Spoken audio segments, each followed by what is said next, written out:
Bonjour chers internautes d'Eric Fav TV, bienvenue dans cet entretien avec Coach Matar. Coach Matar qu'on trouve ici à Mantis. Donc je pourrais dire même celui qui a préparé les combattants qui ont créé le buzz ce week-end, Albouri et Songotin, donc qui se sont préparés ici. Coach Matar, bonjour et bienvenue sur Eric Fav TV. Yes, sir. Bonjour, monsieur. Comment ça va? En forme? Oui. En fait, la première question que j'aimerais vous poser, c'est-à-dire, on a vu vos combattants Albouri et Songotin qui se sont préparés ici, la salle Mantis. Qu'est-ce qu'il y a de particulier dans cette salle? Bon, dans cette salle, c'est la connaissance et l'expérience, n'est-ce pas? Donc ici, en tant que coach, moi je me considère comme le coach le plus complet en sport de combat, ici dans tout le Sénégal. Parce que déjà, il y a les meilleurs combattants du Sénégal. S'ils ont besoin de s'entraîner au MMA, ils viennent me voir. S'ils ont besoin de s'entraîner au Muay Thai, ils veulent venir ici. S'ils veulent s'entraîner au Jiu-Jitsu brésilien, ils veulent venir ici aussi, n'est-ce pas? Donc du coup, c'est une salle où il y a du rigueur, il y a de la rigueur ou du rigueur, je m'excuse. Maintenant, le truc c'est que il y a du sérieux et puis on s'entraîne du lundi au samedi. Tu comprends? Donc comme on s'entraîne du lundi au samedi, de janvier en décembre, on ne prend pas de pause. Donc ce qu'on fait comme travail dans les 1 an, c'est ce que beaucoup de salles ou beaucoup de coachs font dans les 3 ans. Tu comprends? Donc c'est ça qui fait la différence entre nous et les autres. J'ai même oublié de citer un autre combattant. Il s'agit de Tafsir, donc qui a reçu une belle victoire aussi face à Yao, qui n'est pas n'importe qui dans le kickboxing. Yao, j'ai vu son dernier combat. Tafsir me l'avait envoyé sur WhatsApp. Il m'a montré que c'était avec ce gars-là qui devait se battre. Et il avait fait un super KO à EKO Show. Et EKO Show, c'est une des grandes ligues en Afrique ici. Et puis Tafsir l'a affronté. Tafsir s'est très bien battu. Je sais que Tafsir, il est bon en boxe anglaise. Déjà, il avait une bonne base. Il avait une bonne base aussi en kickboxing.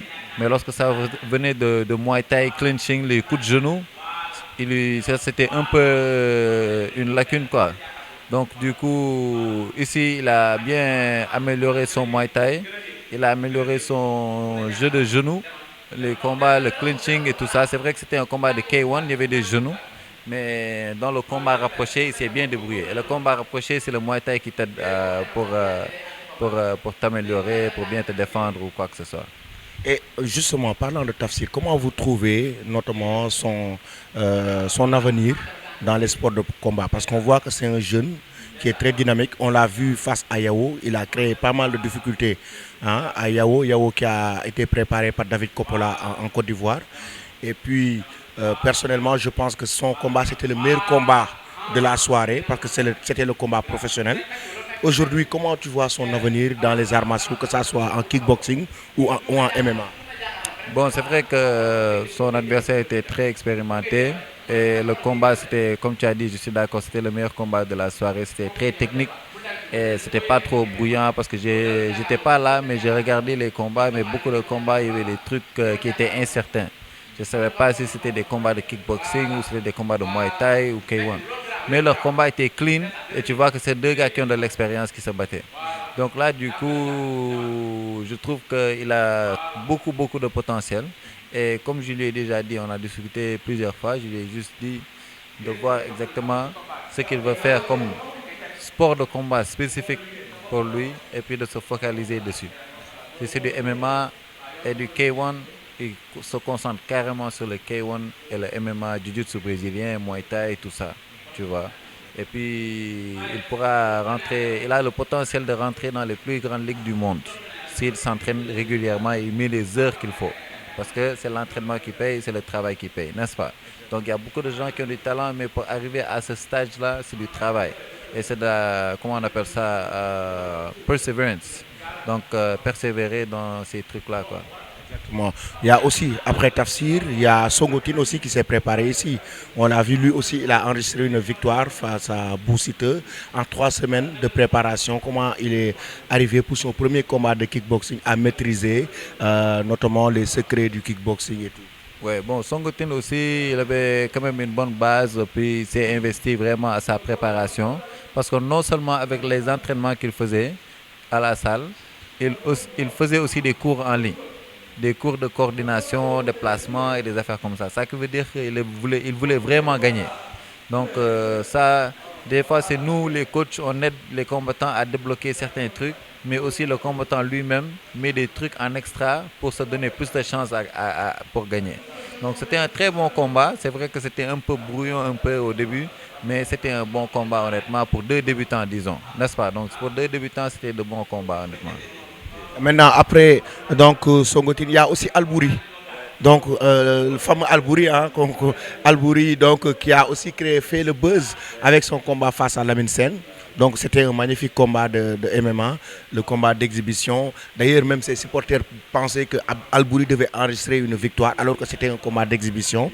Mais le contenu du combat, parce que Lamine Sen, quand même, fait partie des icônes dans ce domaine. Et Albouri l'a carrément malmené.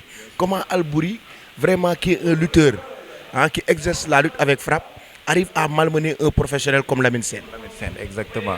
Parce que déjà, je pourrais dire même que Lamine Sen était chanceux. Parce que l'arbitre, là, je ne sais pas qu'est-ce qu'il faisait. Tu vois, ils ont dit que c'était exhibition et tout ça. Mais même si c'est exhibition, les règles, c'est les règles. Tu vois, donc tu ne veux pas arrêter le combat à chaque instant. Et puis, lorsque Albouri a une position d'avantage, il l'arrête, après il revient aux positions neutres. Donc je trouve que l'arbitre manquait un peu d'expérience au côté Hamkham MMA, quoi, connaissance et tout ça. Donc pour une prochaine fois. Maintenant, lorsque ça vient de la performance d'Albouri, même moi, il m'a surpris. Parce que Même toi, en tant que son coach, son préparateur. Là, il m'a surpris. Moi, je m'attendais à qu'il performe bien, mais il a mieux performé que je pensais. Parce que déjà, dès qu'il a commencé, les coups de pied. Tu as vu comment il était confortable avec les coups de genoux. Voilà, c'est ça. Moi, c'est comme si je criais coups de genoux à la télé et puis lui, il donnait des coups de genoux, quoi. Mais bon, en tout cas... Vous l'avez préparé en ça ici? Je l'ai préparé tout ici. Il se battait avec ces gars-là que tu vois derrière tous les jours. Et puis après, je le prends à côté, je tiens les pattes pour lui. Les low kicks, je l'ai préparé pour ça. Mais c'est juste que de voir quelqu'un qui n'a jamais fait des low kicks arriver au combat et faire ses low kicks, comme je ne suis pas surpris, mais je suis surpris. Je ne sais pas si tu comprends. C'est satisfaisant. Parce que tu vois que ce gars-là, qui est, comme les Sénégalais disent, le mujang lolo tari. N'est-ce pas?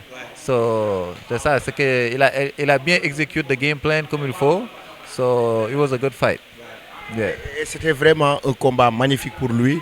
Il s'est donné à fond. Aujourd'hui, son avenir dans le MMA, Albouri avec sa taille, avec vraiment ses capacités, est-ce qu'il pourrait être un très grand combattant de MMA? Oui, à 100%. Si, comme j'ai dit, si les gars ils focus, ils s'entraînent régulièrement tous les jours avec un coach qui a de l'expérience et qui connaît, tu vois, le coach le plus gradé sa ceinture, le plus de connaissances que tu peux avoir à l'entraînement.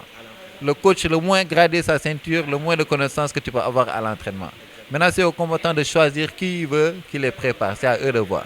En tout cas, ceux qui viennent ici, ils ont vu le résultat dans même pas 1 mois, 2 mois, 3 mois. Les gars, ils s'entraînent 3 ans, 4 ans, ils viennent dans ma salle ici, Mantis Martial Arts Center. Ils disent qu'ils ont appris des techniques qu'ils n'ont jamais appris. Mais ça fait 3 ans qu'ils entraînent. Donc, pourquoi j'enseigne des techniques et ils n'ont jamais appris ces techniques-là? Des fois, je me dis que c'est parce que je connais des trucs que les coachs ne connaissent pas. Et je connais beaucoup de choses que les autres coachs ne connaissent pas. Et ça, c'est juste la réalité. Donc, je m'excuse si certains gens pensent que je suis ça ou ça, mais la réalité, c'est la réalité. Moi, j'ai travaillé pendant des années pour recevoir mon ceinture noire et jiu-jitsu brésilien. J'ai été champion du Canada et j'ai été dans les plus grandes ligues du monde. Je suis dans la plateforme de UFC Fight Pass en tant que Sénégalais. Je trouve qu'il y a peut-être 2 ou 3 qui seront dedans. Maintenant, du coup, c'est pour ça que bon, j'ai décidé de venir et ouvrir cette salle et puis amener des victoires aux jeunes Sénégalais. Et puis Albouri, maintenant on voit comme Albouri, un jeune Sénégalais qui est ici au Sénégal, qui s'entraîne ici et qui se bat contre un combattant expérimenté qui vient de la France et Albouri le domine. C'était même pas proche. C'est l'expertise locale. C'est l'expertise locale. Donc là, le Sénégal est en chemin de dominer les Européens, les Américains et tout le monde. Parce qu'on a l'expertise ici au Sénégal.